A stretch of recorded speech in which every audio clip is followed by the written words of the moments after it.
I love your kitty. Okay, go. Because this kitty is for loving. It is for loving. You're right. Focus on their strength. Destiny is a joy. Joy is such a strength. Yes, that's the way Grace is. She's such a cheerleader.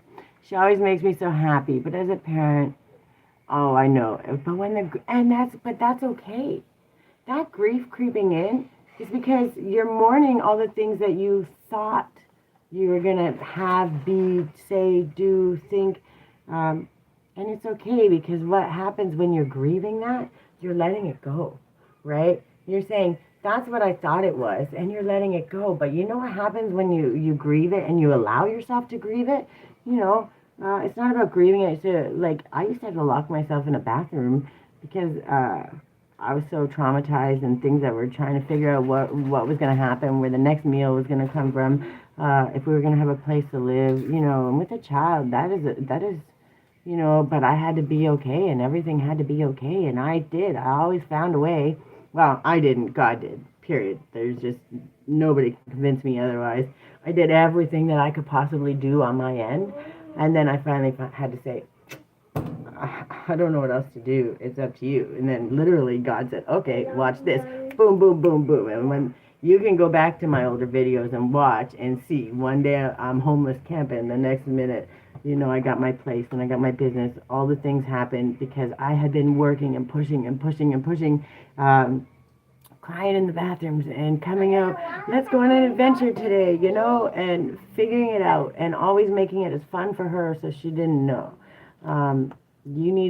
Oh yeah, it's the only way. And it's not, the way that I understand it is when you're doing the best you can, when you show up for yourself, and when you allow yourself that time, that grief, you allow yourself that understanding. Don't punish yourself for that. Don't feel bad. Allow it, but then also question, as I'm releasing this, what am I making room for? What do I notice about Destiny that makes her so strong? What makes her so happy? What makes her ability to make me smile every day? You're releasing that grief and you're replacing it with all of the absolute possibilities, right? And when you let go of those things, you actually take the roof off. You take the limit off and you allow so much more. You never know what's going to happen. And the way science and everything happens, all the new updates, there's so many things that could possibly happen. But if you keep yourself limited and stuck in the worry, the fear, the grief, yes, feel it. You have to feel it. You have to understand it. But just don't get stuck in it. That's why when we learn to give ourselves the grace and understanding of it, we also have to take that time to say, okay, so what is my next step? I've given myself space, but I don't want to sit in this. I don't want to feel this all the time. I know that sometimes it does make me a little sad. So in those moments, what could I do?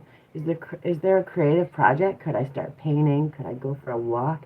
Could I go spend some extra time with Destiny and say, what would you like to do? Is there something new we could try? The idea isn't about ignoring it. It's about refocusing that energy. So you could let it weigh you down, where it's so heavy you feel like you can't climb out of it. Or you can say, that energy, yeah, I have that grief. But what do I actually have right now that is so amazing that nobody can take away from me? What do I have? What has been given to me already? And I would love to focus my energy on that instead. And what happens is the pathways start to open. Your brain doesn't go into survival mode anymore. It doesn't go into, oh my God, it's this or this. All of a sudden, this pathway and this way and this way. And all these different ways open up. And you find yourself more happy. And all of a sudden, your brain starts firing off in 25 million directions. Oh my God, I need to create this, and I can do this, and if I make this, and I could actually make this, and it would be easier for Destiny to do this. And when you start doing that, oh my Lord, just start documenting. That's why I said the voice recorder, because the way my brain works, record yourself. So the things when your brain, because we forget it, we get distracted, our kids, we got all the things going on. Take that time, spew it out, blah, blah, blah, blah, blah, blah, get it down, record it, then go back, sort through it. I didn't want to lose that gold. Now I got it. Save it in a document. We're going to come back to that, right? What is that making room for? It's true, right? When we hold on to those things, or we punish ourselves for them, we're filling that space with grief, with shame, right? How dare I feel grief because my daughter is going through a struggle? How dare I feel bad for that? How dare I? No, it doesn't matter. You're allowed to feel that. You can't block that because it's just going to keep going, getting piled on, piled on, piled on. You're going to feel it in your body. You'll feel pain. That is the actual beginning of dis-ease, right? Because we're not processing it. And the moment we start shaming ourselves for it, we take that space that would have been open for all these amazing things and we fill it with shame, fear, guilt, all those things. And then what happens? We have no room for the new. We have no room for the excitement. We have no room for that. And then we feel bad all over again. And then we're deeper in the cycle, deeper, deeper, deeper.